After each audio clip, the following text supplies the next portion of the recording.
Item ಯಾವುದೇ ಇರಲಿ try ಮಾಡಿ ಆಚಿ ಚಿಕನ್ ಮಸಾಲಾ. ಆಟಗಾರರಿಗೆ ಸ್ಟೇಡಿಯಂ ಎದುರು ಕುಳಿತುಕೊಳ್ಳಲು ಕುಶಾನ್ ಚೇರ್ ವ್ಯವಸ್ಥೆಯನ್ನ ಮಾಡಿದ್ದು, ಚೇರ್ ವ್ಯವಸ್ಥೆ ಮಾಡ್ತಾ ಇರುವಂತಹ ಸಿಬ್ಬಂದಿಗಳ ಜೊತೆಗೆ ಮಾತನಾಡಿದ್ದಾರೆ ನಮ್ಮ ಪ್ರತಿನಿಧಿ ಭವ್ಯ. ಬನ್ನಿ ನೋಡೋಣ.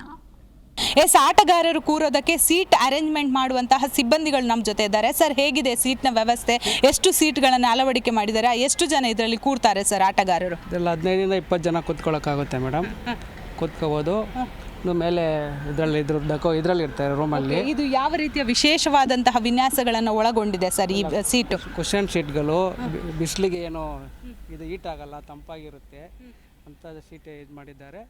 ಪ್ಲೇಯರ್ಗಳಿಗೆ ತಂಪಾಗಿರುತ್ತೆ ಅಷ್ಟೇನಿದೆ. ಇಲ್ಲಿ ಪ್ರತಿ ಆಟಗಾರರು ಯಾರೆಲ್ಲ ಬಂದು ಕೂತ್ಕೋತಾರೆ? ಒಂದು ಸವಿ ನೆನಪುಗಳನ್ನು ಹೇಳ್ಬೋದಾ? ಇಲ್ಲ, ವಿರಾಟ್ ಕೊಹ್ಲಿ ಅವರು ಇವರು ರಾಹುಲ್ ದ್ರಾವಿಡ್ ಅವರು ಎಲ್ಲ, ಸಚಿನ್ ಎಲ್ಲರೂ ಕೂತಿರೋ ಜಾಗಗಳೇ ಇದು. ಓಕೆ, ನಾಳೆ ಯಾರೆಲ್ಲ ನಿಮ್ಮ ಪ್ಲೇಯರ್ಸ್ ಅಲ್ಲಿ ಯಾರು ಇಷ್ಟದ ಪ್ಲೇಯರ್? ನಮ್ದು ಯಾವುದಿದ್ರು ವಿರಾಟ್ ಕೊಹ್ಲಿ ಅವರೇ. ಓಕೆ, ಸೊ ಎಲ್ಲ ರೀತಿಯ ಸಿದ್ಧತೆ ಎಲ್ಲ ಮಾಡಿದ್ದೆ. ಅವ್ರಿಗೆಲ್ಲ ತಕ್ಕ ಇದೆಲ್ಲ ಆಗಿದೆ. ಇನ್ನು ನಾಳೆ ಸ್ಟಿಕ್ಕರಿಂಗ್ ಎಲ್ಲ ಹಾಕ್ಬಿಟ್ಟು ಅಡ್ವರ್ಟೈಸ್ಮೆಂಟ್ ಎಲ್ಲ ಬರುತ್ತೆ, ಅವಾಗ ಎಲ್ಲ ಪಕ್ಕ ರೆಡಿ ಆಗ್ಬಿಡು. ಓಕೆ ಓಕೆ, ಅಂದರೆ ಈಗ ಟಿಕ್ಕರ್ಸ್ ಅಲ್ಲಿ RCB ಫ್ಯಾನ್ ನೀವು ಹೇಗೆ ಸರ್? IPL ಫ್ಯಾನ್ ನಾವು. RCB ಚಿಕ್ಕದ, IPL ಅಂದರೆ ಎಲ್ಲರಿಗೂ ಇಂಡಿಯಾದೇ ಅಲ್ವಾ, IPL ಫ್ಯಾನ್ ನಾವು. ಓಕೆ, ಸೊ ಎಷ್ಟು ಖುಷಿ ಅನಿಸುತ್ತೆ. ಮತ್ತೊಂದು ಕಡೆ ಬೇಸರದ ವಿಚಾರ, ಕಳೆದ ಬಾರಿ ಆ ದುರಂತ ನಡೆದಿರೋದು, ಅದಕ್ಕೆ ನೀವು ಆ ಸಂದರ್ಭದಲ್ಲಿ ಇದ್ರಾ? ಇಲ್ಲ, ಇದ್ವಿ, ಆದರೆ ಆಚೆ ಇದ್ವಿ ನಾವು, ಒಳಗಡೆ ಇರಲಿಲ್ಲ. ಅದೇ ಅಲ್ಲಿ ನಡೀತಾ ಇರ್ಬೇಕಾದ್ರೆ ಗೊತ್ತಾಗಿತ್ತು, ಏನು ಮಾಡೋದು, ನಡೆದ್ಬಿಡ್ತು. ಇವಾಗ ಮಾತಾಡಿ ಅದ್ರ ಬಗ್ಗೆ ಇದಿಲ್ಲ. ಬಟ್ ಈ ಬಾರಿ ಬಹಳ ಸೂಕ್ಷ್ಮವಾಗಿ ಎಲ್ಲ ತಯಾರಿಗಳನ್ನು ನೀವು ಮಾಡ್ತಾ ಇದ್ದೀರಾ? ಮಾಡಿದ್ದಾರೆ.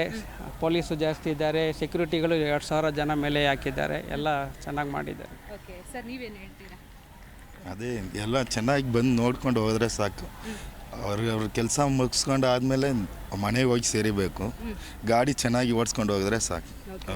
ನೋಡುತ್ತಾ ಇರ್ಬೋದು, ಅಂದರೆ ಪ್ಲೇಯರ್ಸ್ ಆಗಿರ್ಬೋದು, ಆಟಗಾರರು ಕೂರುವಂತಹ ಸೀಟ್ಗಳ ವ್ಯವಸ್ಥೆಯನ್ನು ಮಾಡುವ ಸಿಬ್ಬಂದಿಗಳು ಕೂಡ ನಮ್ಮ ಜೊತೆ ಮಾತಾಡ್ತಾ ಹೋದರು. ನಾಳೆ ಆಟಗಾರರು ಇದೇ ಪ್ಲೇಸಲ್ಲಿ ಬಂದು ಕೂತ್ಕೋತಾರೆ.